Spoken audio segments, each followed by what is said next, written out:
His courage and strength inspired the nation and freedom-loving people throughout the world as he led this great city back from the devastation of the worst attack on American soil in history.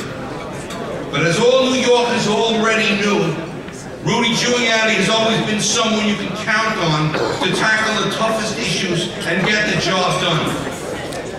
The first Republican mayor of New York City in a generation, Rudy Giuliani led the capital of the world back from the brink of ruin and chaos. He cut crime dramatically, and thanks to the largest and most successful welfare to work initiative in the country, he put tens of thousands of New Yorkers to work and cut the welfare rolls by nearly 60%. A tough fiscal conservative, Rudy put the city budget on a diet, slashed taxes, and turned a massive budget deficit into a multi-billion-dollar budget surplus. Rudy's reforms began an era of renewal and growth that helped create over 400,000 new private sector jobs. And under his leadership, New York became the best-known example of the resurgence of urban America. And now, ladies and gentlemen, and fellow Republicans, please welcome America's Mayor, Rudy Giuliani.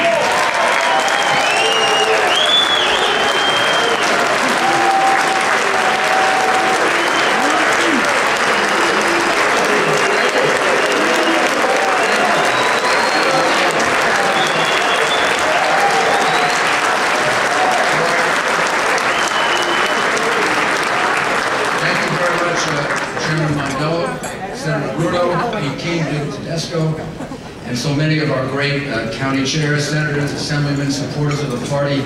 It's always a pleasure to be in front of fellow Republicans and fellow New Yorkers, and it's wonderful to be in a room with my fellow New York Republicans.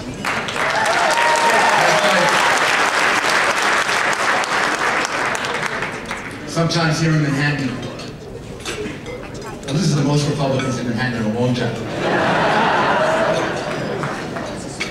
We're really outnumbered here. We're not in the rest of the city and the rest of the state. And I'm here very briefly for three reasons tonight. The first is to talk to you about my friend and our party's nominee, Senator John McCain. John and I opposed each other during the primary. I think we had 11 or 12 debates, but we always did it with deep respect for each other.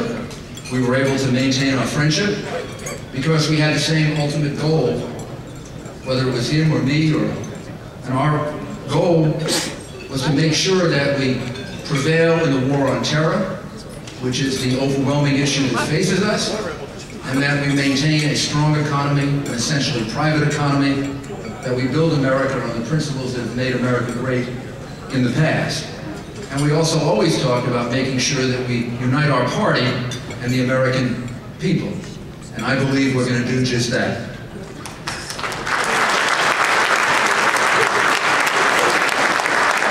Some of you may remember that last year, both John McCain and I spoke here, and I said that if I weren't running, I would be supporting John McCain. Well, I'm not running. So I'm supporting John McCain. I'm true to my word. He was my number 2 choice. And he was my choice because I felt, of all the people, Republican and Democrat, he was the person who could best keep us strong, keep us firm, keep us on a very, very strong offensive course in dealing with Islamic terrorism. And I have grave fear. I have had it all throughout last year during the primary when I listened to the Democrats debate. I had a discussion last night with John Edwards at Radio City Music Hall, and I come away with it with a legitimate concern. It's mine. I'm not suggesting that Democrats are any less patriotic. I'm not suggesting that Democrats don't care about our country as much as we do. I'm not suggesting that Democrats don't care about our soldiers as much as we do. I believe, however, their policies are wrong. I believe to go on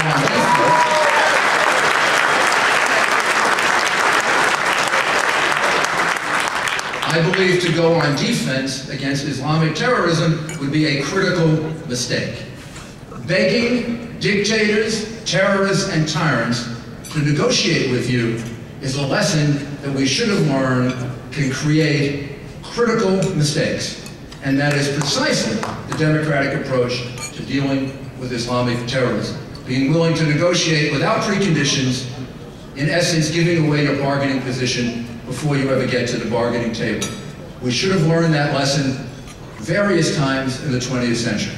I learned that lesson. John McCain learned that lesson. Apparently, the Democrats have not learned that lesson. And that's a lesson that is going to be very, very important if we want to remain safe and we want to remain secure. And I think that is the strongest issue in this election. And there's no question that John McCain is far and away the best candidate to keep this country on the right course in dealing with terrorism.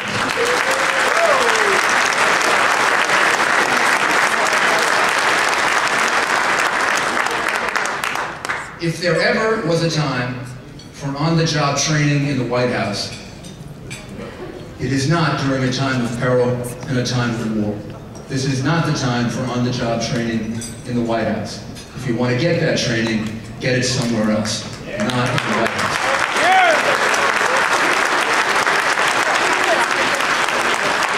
One other point about John. John can be a 50-state candidate.